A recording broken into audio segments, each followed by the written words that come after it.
Early drafts of research writing can sometimes be fragmented.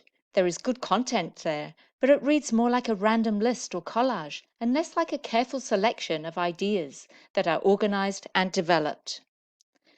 In this example, the writer starts with online community building. It appears again in the middle and also at the end, but in between there are many other undeveloped points. So the writer is bringing in lots of different ideas without clearly developing any of them in detail.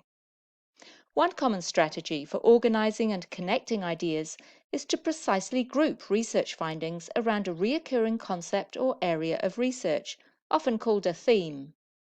Here, Duffy, Elliott and Shin, and McCarthy are all writing about different aspects of a general concept. In this case, it's using social media for online community building. As you start to identify more concepts from reading, you need a way to organize them. One strategy is to organize concepts from more general to more specific. E-learning in tertiary education is a very broad concept, narrowing to social media use, then more specifically Facebook, then online community building, and very specific details like students collaborating and feeling less lonely. As you read more, you can create a map of more general to more specific concepts and match specific research studies to one or more concepts.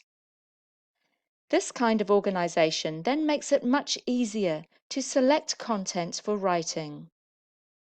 It's like creating a roadmap because you can start with more general concepts like using social media for online community building and then bring in the details from research and then reconnect those details to the more general concepts. So, mapping concepts helps you control bringing in main concepts and corresponding details. Your reader now won't get lost in fragments of ideas, and they can clearly follow your main argument. Mapping concepts also makes it easier to use language to clearly connect ideas or show shifts between them. For example, the most general end of your map is useful for creating tables of contents and headings. Here, we can see that innovation and productivity and building online communities are organized as separate sections about using Facebook as a digital learning platform. The middle part of your map can help you to use language to introduce concepts and show the reader when you shift to a different one, such as one significant area of research and a further reoccurring finding. And the more specific end can guide you to use language that tells the reader the details are coming, such as in particular or for example. So, organizing ideas helps you sort out content from reading and create precise relationships between ideas.